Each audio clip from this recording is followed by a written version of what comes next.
Bonjour à tous, bonjour à toutes, bienvenue sur ma chaîne. Je suis Marinette Chantal Aklobo, coach certifiée en orientation professionnelle et en croissance personnelle.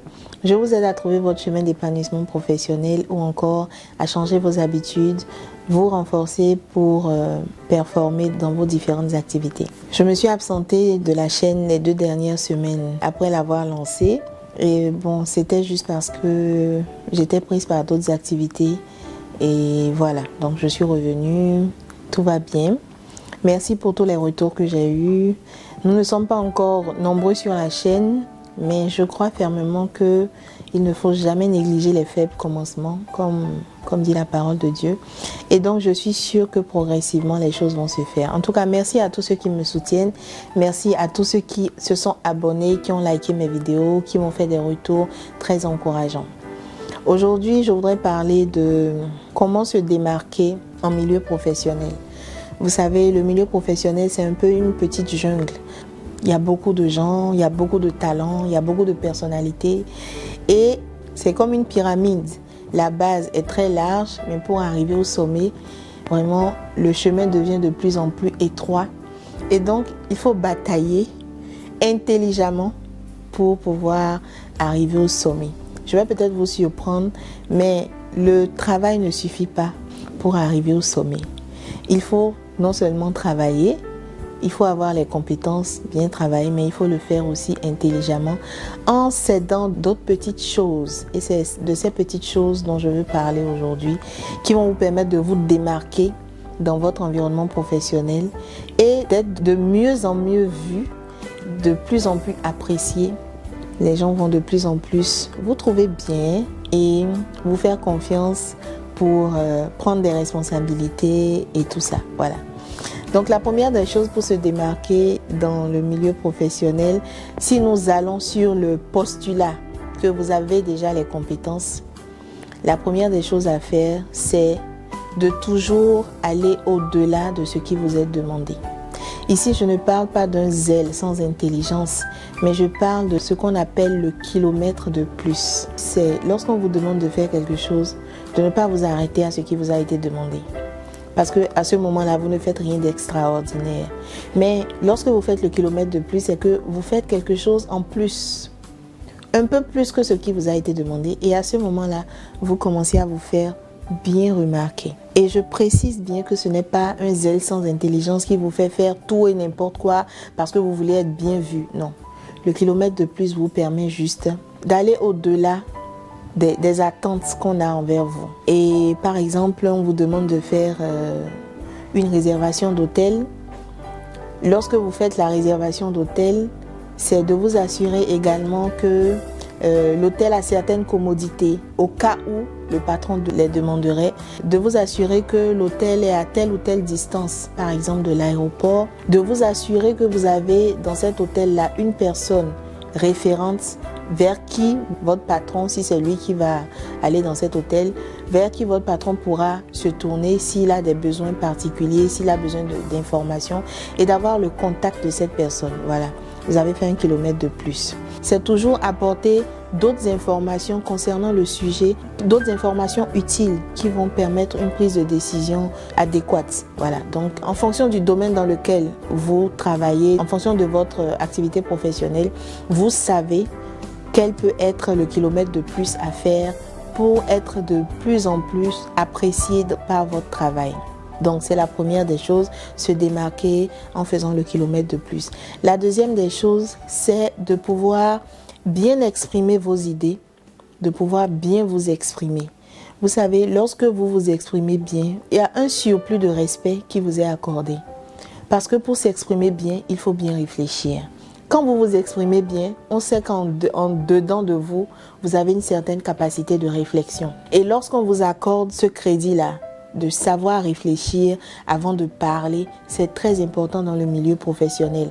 Parce que vous serez respecté, votre avis sera considéré, votre avis sera requis pour certaines choses et c'est tout bénéf pour vous en fait. Parce que de plus en plus, votre avis sera recherché. Et si vous confirmez que vous réfléchissez bien et que vous vous exprimez encore mieux, c'est un très bon point pour vous. Donc c'est une façon de se démarquer. Bien s'exprimer, Donc, prendre le temps de réfléchir, d'avoir des arguments, d'avoir des exemples afin de donner ses points de vue. Donc, évitez de parler de façon désinvolte, de rire aux éclats à tout bout de champ, de dire des grossièretés, mettre un peu plus de sérieux dans vos pensées d'abord et dans vos paroles ensuite, dans vos interventions. Et donc, peut-être que ça requiert que vous ayez une petite formation en prise de parole en public, pourquoi pas, ce serait intéressant pour augmenter, comme je le disais tantôt, votre capital sympathie auprès de vos supérieurs hiérarchiques. Donc c'était le deuxième point. Le troisième point qui est beaucoup négligé, c'est de soigner votre apparence. C'est très important.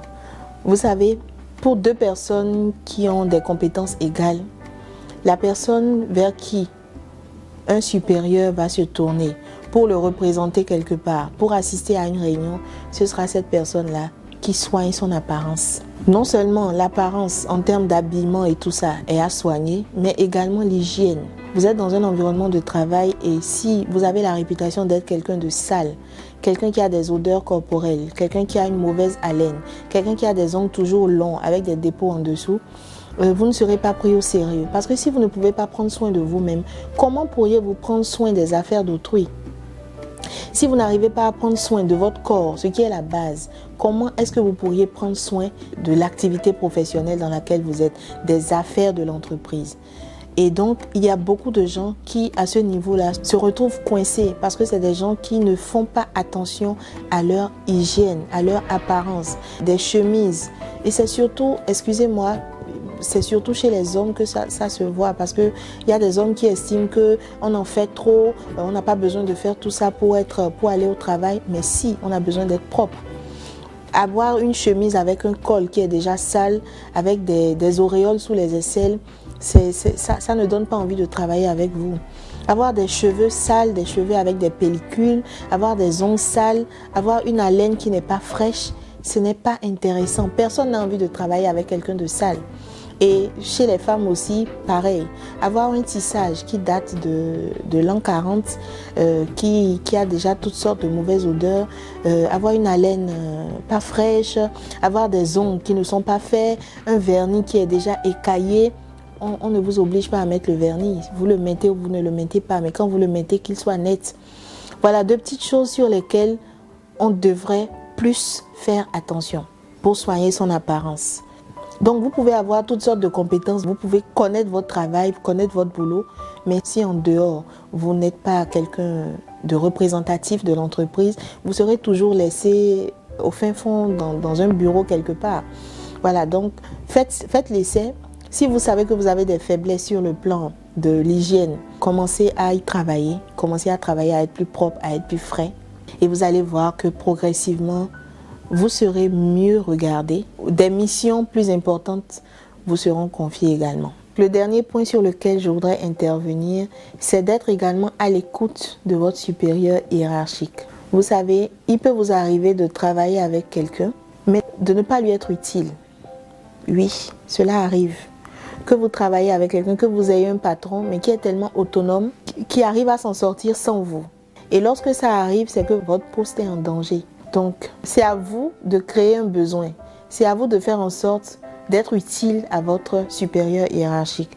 Et donc, lorsque vous avez déjà fait votre travail, il faut une fois encore aller au-delà. Mais comment, si vous estimez que votre patron n'utilise pas trop vos compétences, qu'il ne vous sollicite pas beaucoup, ne pensez pas que c'est bon pour vous. C'est un très mauvais point pour vous parce que ça veut dire qu'il peut se débarrasser de vous à tout moment. Vous avez besoin que votre supérieur hiérarchique dépende un peu de vous, dépende de vos qualités de travail, de vos qualités professionnelles, dépende de votre savoir-faire et qu'il puisse s'appuyer sur vous. Et donc pour cela, vous devez régulièrement lui demander, monsieur ou madame, comment est-ce que je peux vous aider? Cette question va vous permettre de vous démarquer, d'être mieux vu également et de pouvoir grandir, avoir de plus en plus de responsabilités, avoir la confiance de votre supérieur hiérarchique. C'est très important. J'ai suivi une série sur Netflix Je pense que c'était New Amsterdam. Voilà, c'était une série dans un hôpital et tout. Et il y a un nouveau médecin qui est venu prendre service. Bon, pour ceux qui ont suivi New Amsterdam, vous savez de quoi je parle. J'ai oublié le nom du médecin, mais vraiment, j'ai aimé le leadership de ce médecin-là, qui était un leadership un peu décalé, mais qui a vraiment porté de bons fruits. Lorsqu'il est arrivé dans l'hôpital, il n'a pas commencé à ériger ses règles et à donner des ordres parce qu'il était le nouveau directeur, mais il passait son temps à demander aux agents de l'hôpital en quoi est-ce que je peux vous aider, comment est-ce que je peux vous aider. Cela a très tôt clarifié les besoins qu'il y avait, cela a clarifié les différents challenges auxquels l'hôpital devait faire face et donc ça a été plus clair pour lui de pouvoir apporter des solutions. Donc c'est pareil, si vous avez un patron qui se dépatouille tout seul et qui ne vous sollicite pas outre mesure, demandez-lui comment vous pouvez l'aider. Et vous verrez que de plus en plus, votre supérieur hiérarchique va s'appuyer sur vous. Il va s'appuyer sur vous et je vous assure que cela va vous faire du bien dans votre carrière. Et voilà. Donc voilà les 4 points que je voulais partager avec vous. Je vais résumer rapidement. Donc le premier point, c'est de faire le kilomètre de plus. Le deuxième point, c'est de pouvoir bien vous exprimer, bien exprimer vos idées. Le troisième point, c'est de soigner votre image, votre apparence, votre hygiène corporelle. Et le quatrième point, c'est la question magique. Posez toujours la question à votre supérieur hiérarchique de savoir comment vous pouvez l'aider. Autrement qu'en faisant les activités routinières, comment vous pouvez l'aider. Avec ces 4 points, si vous y travaillez, je vous garantis que vous serez une autre personne dans quelques mois. Vous allez vous démarquer de la masse de vos collègues et progressivement, vous allez atteindre les objectifs professionnels que vous visez. Ce n'est pas tout, je reviendrai sur d'autres choses concernant le milieu professionnel. Si vous avez des questions en commentaire, vous pouvez les poser. N'oubliez surtout pas de vous abonner à la page et de liker cette capsule si elle vous a plu, si elle vous a fait du bien. Moi, je vous dis merci beaucoup et à très bientôt. Bye bye.